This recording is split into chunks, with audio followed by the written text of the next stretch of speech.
Hello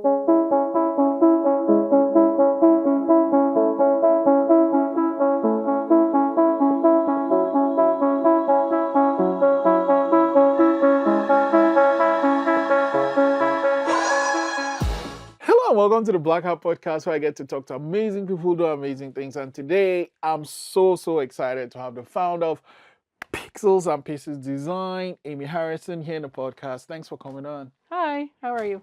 I'm doing okay. Actually, I think I'm hungry, but I'm not sure. Thanks for coming on. I love your post on LinkedIn, and I follow it, and just the things you share, and of course the work you do. So I'm curious, like, how did you get into design? Oh, thanks so much. And thanks so much for having me. Well, I've been a designer for 20 years. It's been a journey. I started off when I was in high school. I really liked doing the computer course I was doing. Science and math were okay, but design was more fun. So I started off doing a graphic design diploma in a little school that doesn't really exist anymore. Oh wow! And so like, what apps do you use then? While you're doing that course? Well, so things have definitely changed over the last 20 years, and they've definitely changed in the last 5. So when I was taking my graphic design course, it was PCs 1 week, Macs the next, Adobe all the time, Photoshop, Illustrator, InDesign, the whole suite of things, even some HTML and CSS thrown in there. In the last 5 years, Canva has really come and made a huge splash in the industry. And the more features they add, the more accessible graphic design is to anybody. And when you mentioned Canva, there's a Canva post you put up. No, I don't want to say it's a meme, but like basically you need to change your fonts or change color or something. Oh, you know? yeah. Yeah, there's a little meme that I put up there the other day on my LinkedIn post that a lot of people are just satisfied. They take a template, they just put in their own little content, and then they're done. And I'm like, no, but wait. You have to change your brand color, the colors to your brand colors, the fonts to your brand fonts, and then maybe you're done. Oh, okay. Yeah, that was interesting to see. So Canva, I guess, yeah. I mean, so yeah, it's a website. You just go and everything is kind of online right there, and you just Yeah, I mean, so Canva has a web-based login. It also has a desktop application. Both do a lot of the oh, same things. Yeah, Canva is massive. I've started a little video series of my own doing little snippet how-to videos, how to use, they have a background remover, which I was constantly going to Photoshop for years, and now it's literally one click in Canva, which is really good. Yeah, so those little kind of how-to snippets, less than 2 minutes, I'm doing little series of videos like that. wow, Yeah, wow. That is brilliant. I thanks. didn't know that Canva could do all those things. All I know is that if you want to do a poster, go to Canva. That's kind of what I know. Yeah, I mean, it does video stuff, it does presentations. You can actually even create a simple website on there now. It's really grown. And you know what? Canva is a over $12 billion company co-founded by a woman from Australia. Yeah. Yeah. Yeah. I've seen that post about her. I'm like, amazing woman. So you study, and at what point did you decide, okay, kind of, you're gonna make this your career? I almost want to say to you, I'm not sure if I'm sure about that yet. I guess this is my career. Yeah, like I went to graphic design school. Mm. Then I decided, you know what, I'm going to go get a university degree. So I went to Acadia and got my English degree. While I was at Acadia, I was editor of the yearbook and working on these kind of graphical projects. And I got introduced to the Masters of Science in Publishing program at Pace University in New York. So I decided to go to New York, and it was amazing. I got to have an internship with my favorite science fiction publisher, Tor Forge. It was busy. It was a busy year. What did your internship involve? I got to work in the Flatiron Building, which was super cool.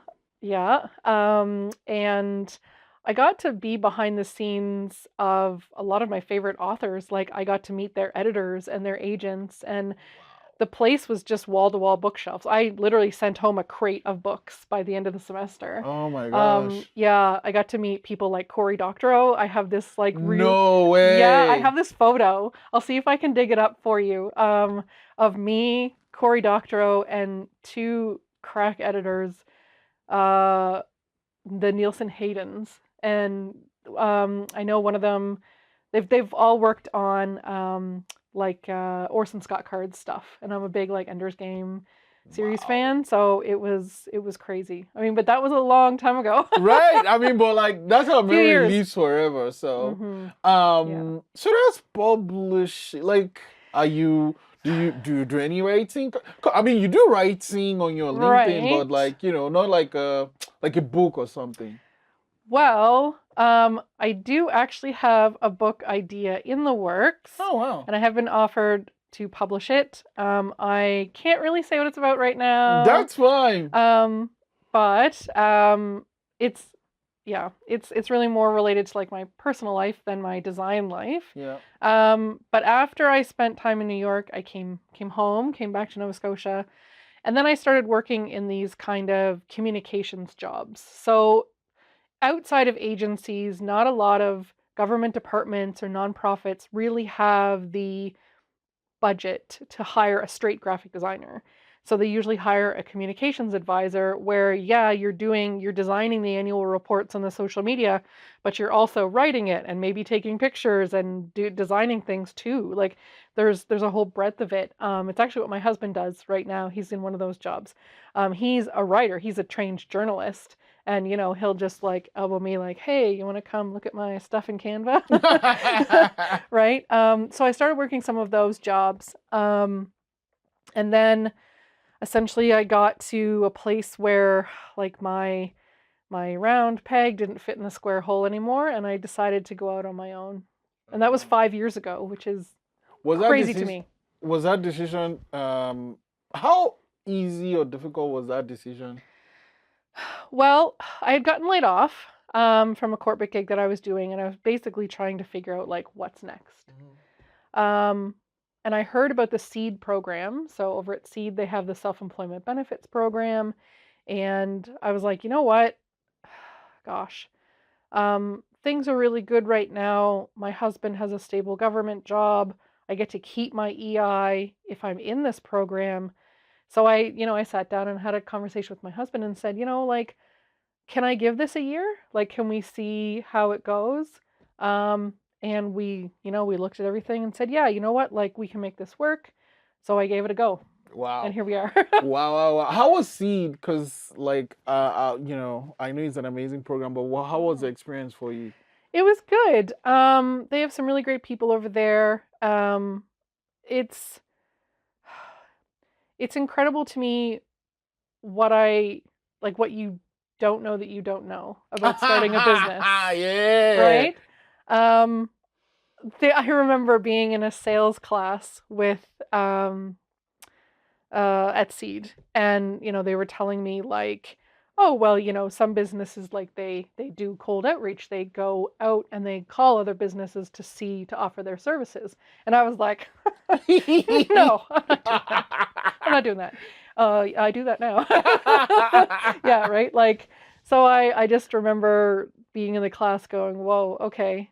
I will say I was really lucky at Seed because I started in December 2019. Oh, right. Wow. You can see where I'm going with this. Right. So April 1st, 2020, like I launched my website and was off. Like I had one online lecture, and then my program was done.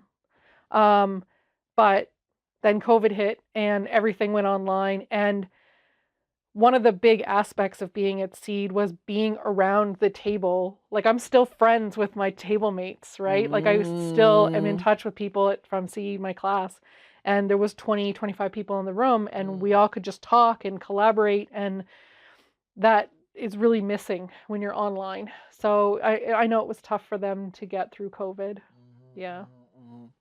And then, so you launched, and you had to get into sales right away, or?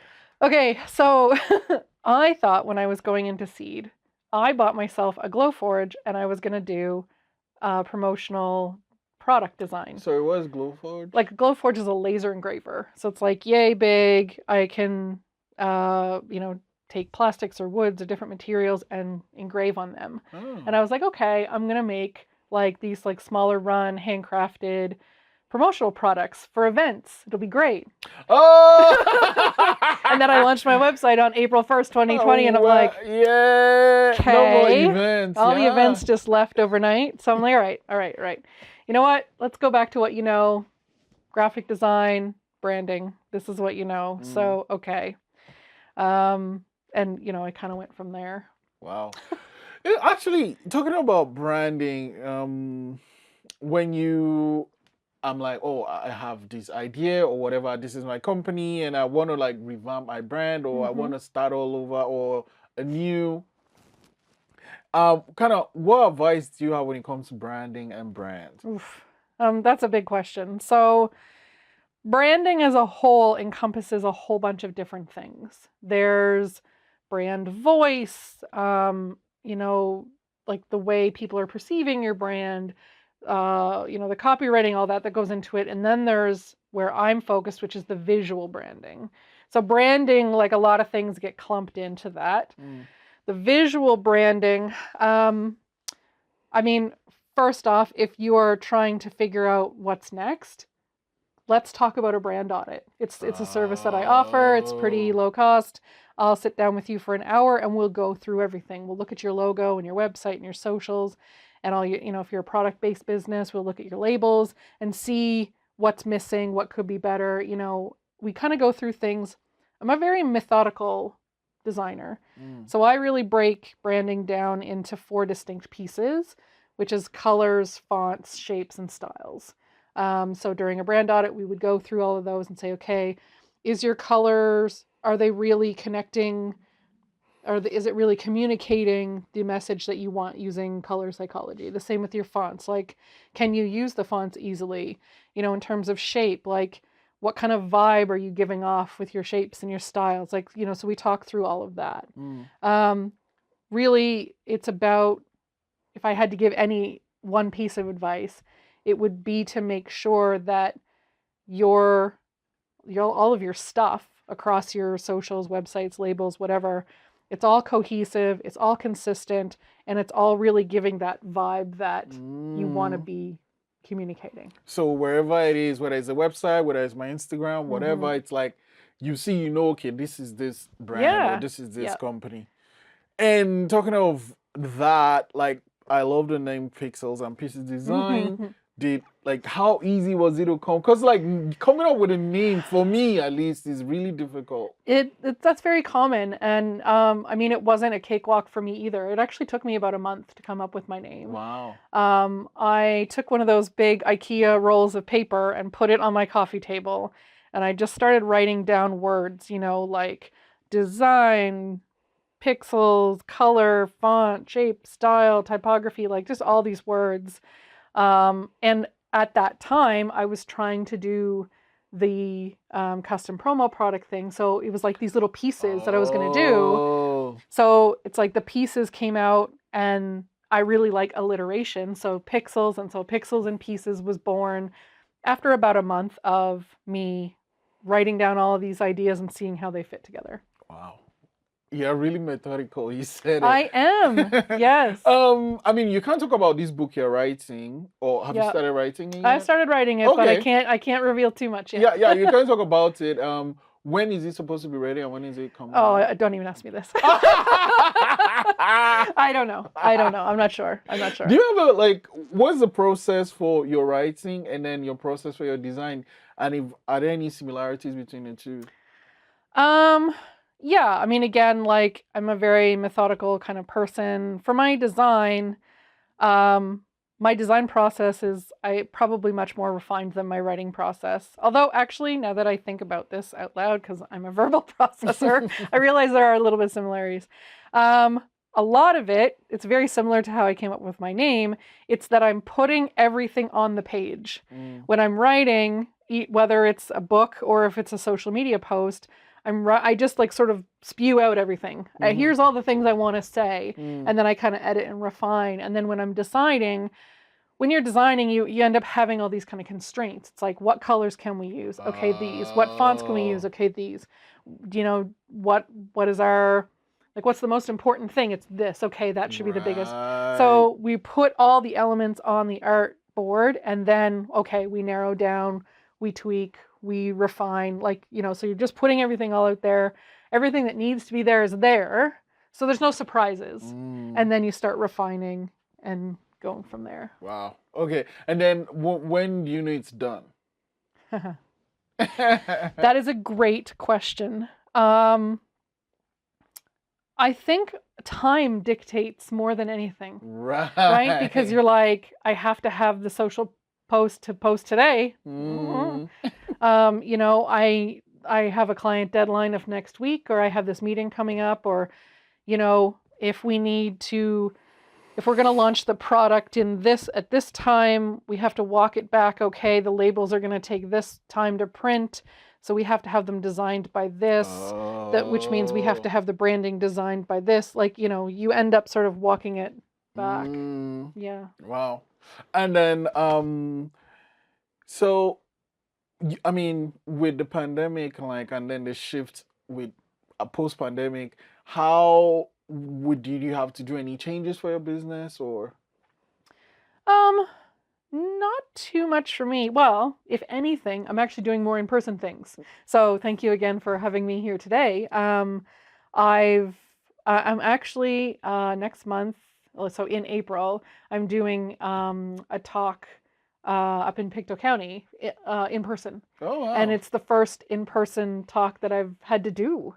So it's going to be a little bit of a different vibe, because I've done workshops, loads of workshops for everything, seed, CBDC, and it's all online, which is great. But so now, we're kind of coming out of that need to have everything online, and we're doing more in-person things again. Yeah, in person, I feel like, and especially with this podcast, because I have other ones I run, it was never going to go online. Like, there's this organic feel with being in person versus online. And honestly, I don't know, with the way my brain works, like, I don't want to say I shut down online. Like, after a while, if I'm not the person facilitating, I don't know if I'm really there, but in person, you're really engaged, and it's like you're there, so you are really there.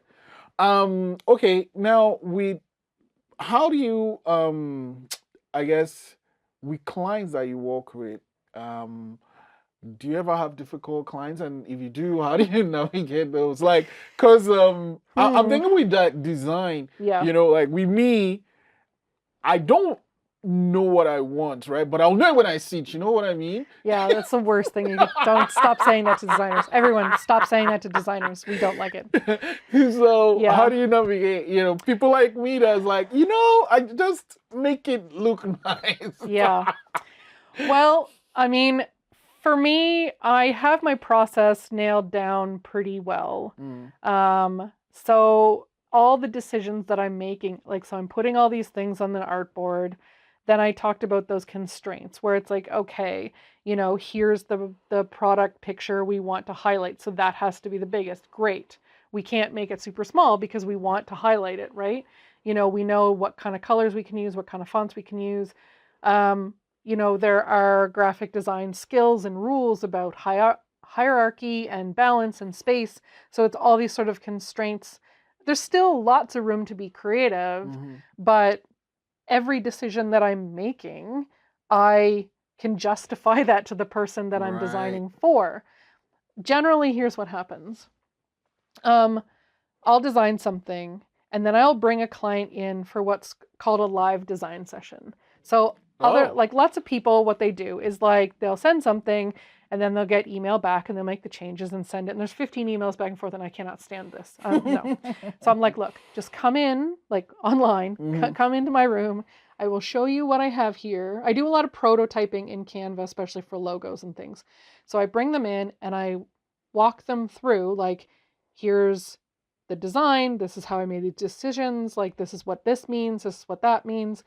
And then what they'll say, okay, Yeah, this little green piece, can we change the color? In my brain, when I designed it, I started off with red, went to purple because of this, went to green, blah, blah, blah, and I ended up back at green or whatever, right? So if I'm at green and they come in, they're like, yeah, let's change the color. So we kind of start where I started. We kind of go through the whole process and end up back where we started, right? Right. And it's fine. It's a little repetitive for me, but at least my clients understand how the How we decisions got were there. made. Yeah. And then they feel like they have had some say in it, Yeah. right? Like they're like, yeah, okay, you know, I'm involved in this. Like I didn't just slap something up there. Like I get it. So, I mean, this is all I know, very long-winded answer about like how do you deal with red flag clients. But so my process is sort of designed to you know, to placate a lot of the common things that I see that come up.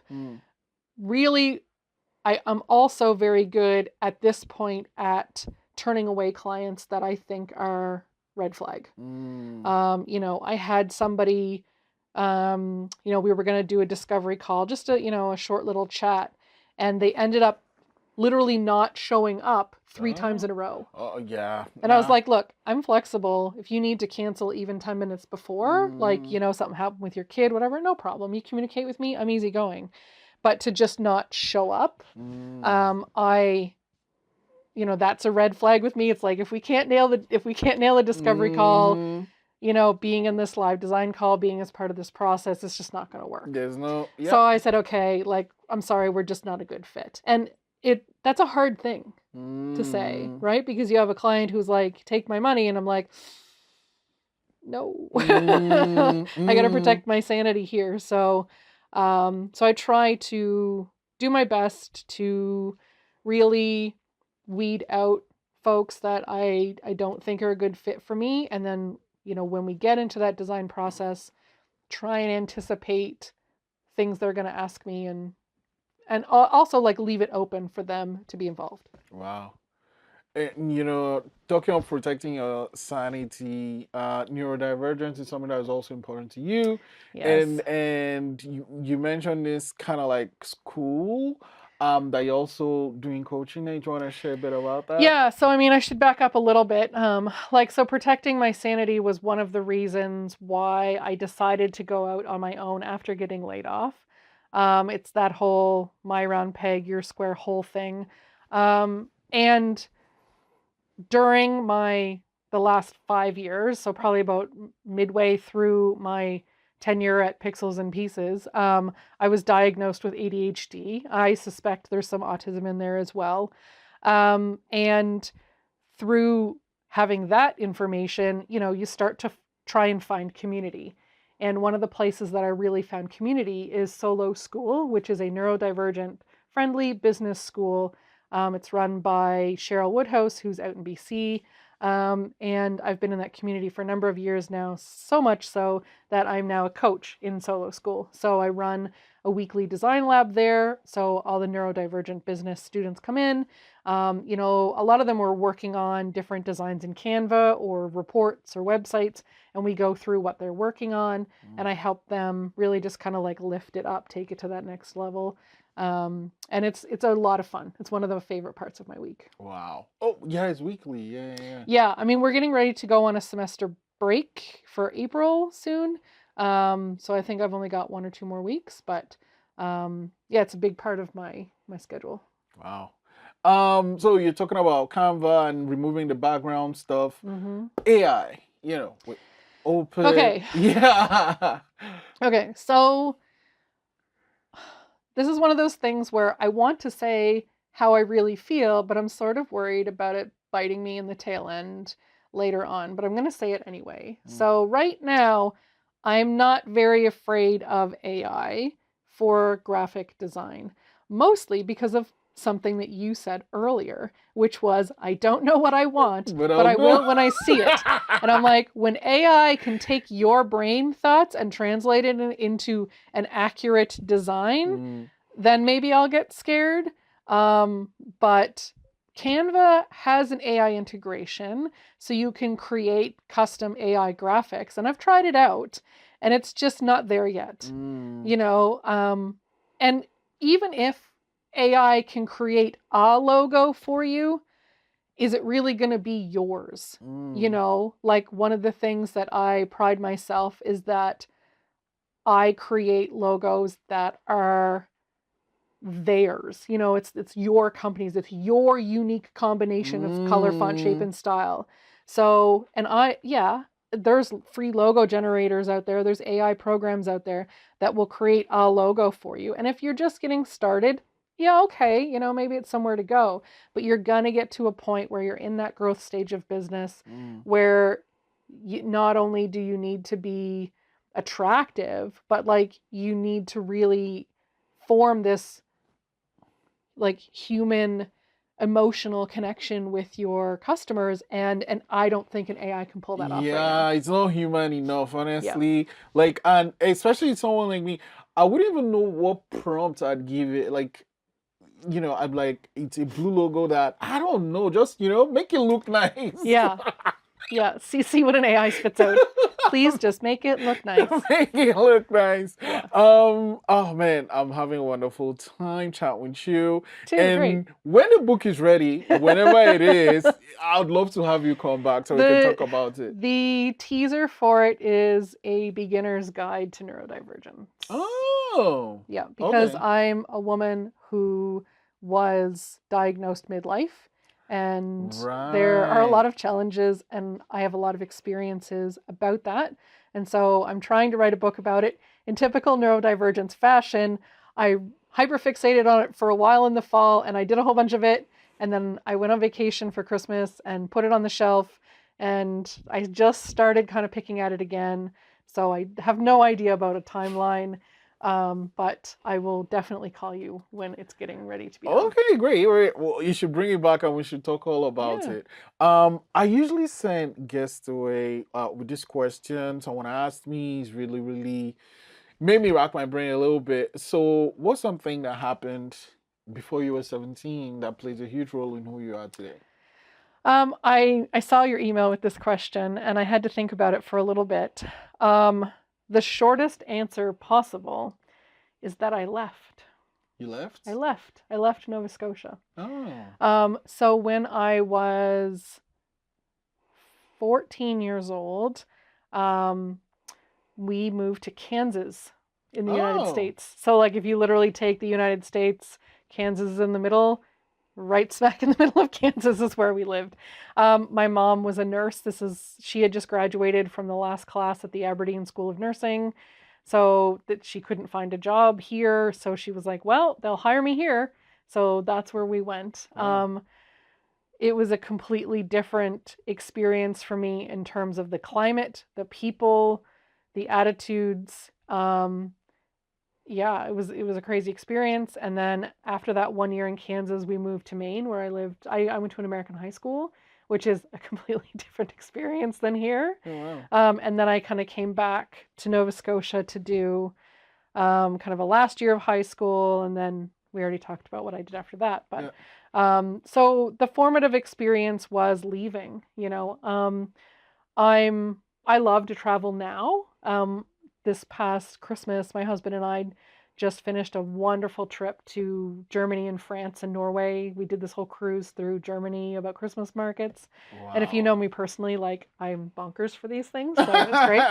But I love traveling, and I would say that being like moving away, being resilient enough to still know yourself and what you're about in a place that is foreign.